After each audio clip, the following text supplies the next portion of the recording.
Today, I want to talk to you about preconception counseling. That is, the joy of motherhood is doubled when a woman knows that she is fit to be a healthy mother. So, many questions arise that should we take just pregnancy as an event or a great event?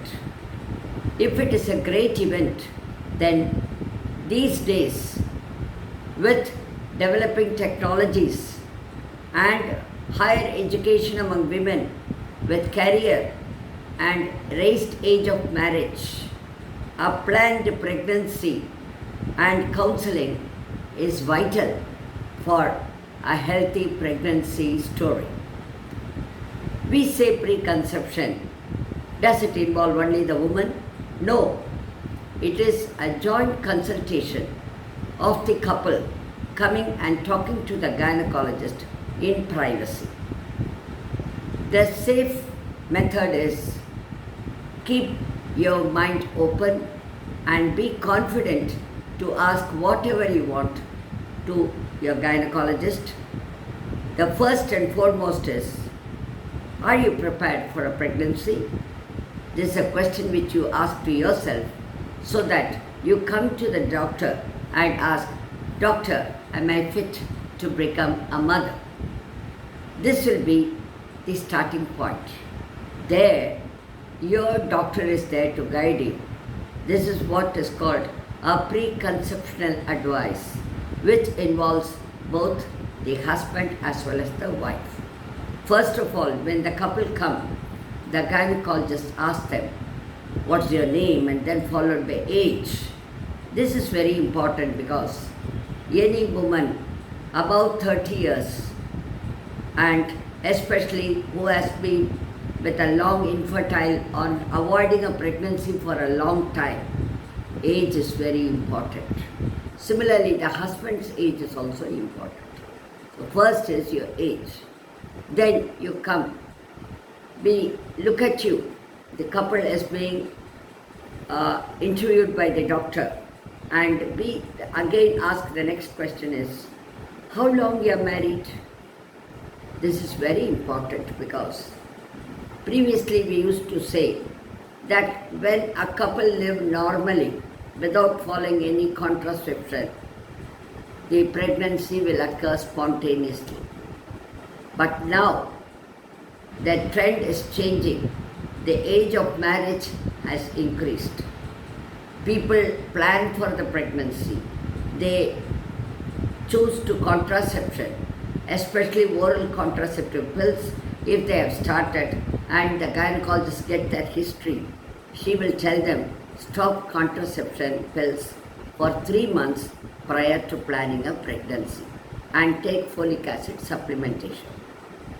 Next is family history. Very important.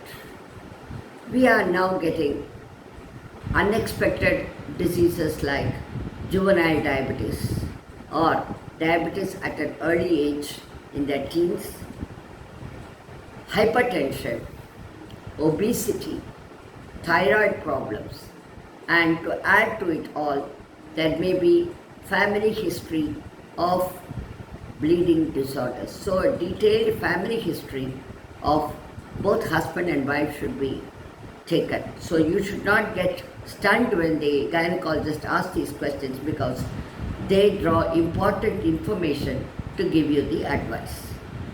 Again, any genetic disorder, especially if it is a first degree of consanguinity marriage, that is first side relationship, there may be some diseases which can be transmitted.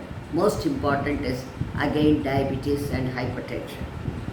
So we ask these things along with other minor ailments like allergy, asthma, previous history of any surgery, previous history of any medication specifically for any specific medical problem. All these are important tips for us to guide you to a healthy pregnancy. Next comes the most important role, your gynec history. What do you mean by gynec history is, The woman is questioned as to when she attained her menarche, that is her first period, and how was her cycles initially, what was her weight prior to puberty, and did she gain increase in weight after puberty, was the cycle regular or irregular, or was she diagnosed for any of the gynec problems even prior to marriage, like severe dysmenorrhea, that is severe pain in the abdomen during periods, or irregular periods, or heavy bleeding, non-stop bleeding. So these conditions are important to gain knowledge for the gynecologist to guide in the preconception stage. Next we come to the systemic examination. Here we take the height and weight of the woman to see whether her body mass index BMI is normal. If she is very obese, we advise them to reduce the weight because gross obesity has its own complications for pregnancy. Similarly, a routine systemic examination, that is examination of the cardiovascular system, the respiratory system, examination of the abdomen, looking for any congenital hernia or varicose veins in the feet or any joint disorders, crippling disorders which are present. These also help us to do a primary screening. Besides this, the most important is a gynec clinical examination. This clinical examination gives lot of information to the gynecologist to advise the woman on pregnancy.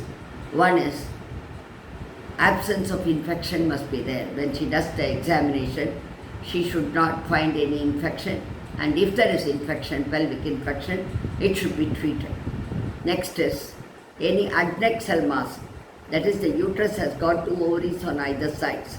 When they are infected in a gynec examination, then it may become painful or they can detect mass. So this is called pelvic mass. So these things are very important. Sometimes we are taken by surprise. The uterus is very big. It may be a fibroid. These days we are getting many of these problems. So a proper gynec examination is the first step for counseling. Then comes, depending on the findings, we do the relevant investigations. We look at the neck for thyroid swelling. We look at their face for any acne, hirsutism features, the distribution of body fat. Everything is important. Then comes screening. Most important in screening these days, we must ask whether the woman is working, whether she is under stress, what are her working hours, and last but not least, you must ask into her nutrition as well as her habits. These days, we come across women who take alcohol or smoke. So we have to ask them in such a way that the patient also develops confidence and confides whether they are on drugs. Everything is important. Then comes your nutrition. Last but not the least, the most important support is the support by the husband. The husband should be healthy. He should not be having some systemic disease which has gone unrecognized, like diabetes or hypertension, asthma, or sometimes even congenital heart disease, which they might not have screened. So all these things are very important. And if the couple has lived normally, still their conception has not occurred, then we should counsel on a simple semen analysis, which is very important because more than 40% the male factor is also important for a healthy conception. Then we come to the conclusion of counseling. We do the basic investigations like ruling out anemia, a complete blood count, a sugar test to rule out diabetes mellitus, fasting sugar, if that itself is abnormal. Then we do the GTT, especially if the patient is obese. We do the thyroid function tests, and if they are hypertensive, we go on with further investigation. These preliminary investigations help us to counsel further to plan a healthy pregnancy. How, you may ask me? Most important is lifestyle, type of work, as I already told you, whether they have time for exercise, a good nutritious diet, proper hours of sleep, everything is going to be important during a pregnancy. So this event management, you can call it. Pregnancy is a great event in our life, and if that has to be a grand event, the planning for pregnancy should be with the starting point is your gynecologist. She will be able to guide you. She will be able to help you to seek confidence in yourself. So once you get a proper prenatal counseling and proper prenatal follow-up, that is also important depending on the investigations, and then you plan a pregnancy, that pregnancy is going to be a very, very great event. Instead, you do not know what you are suffering from. Rarely we get patients with big fibroids. They become pregnant, they miss their periods, they come. The gynecologist is taken by surprise that she has conceived in spite of a big fibroid.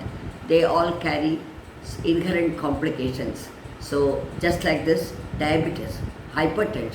So whether it be a medical disorder or a gynec disorder which can be corrected, which can be helpful to be a grandmother.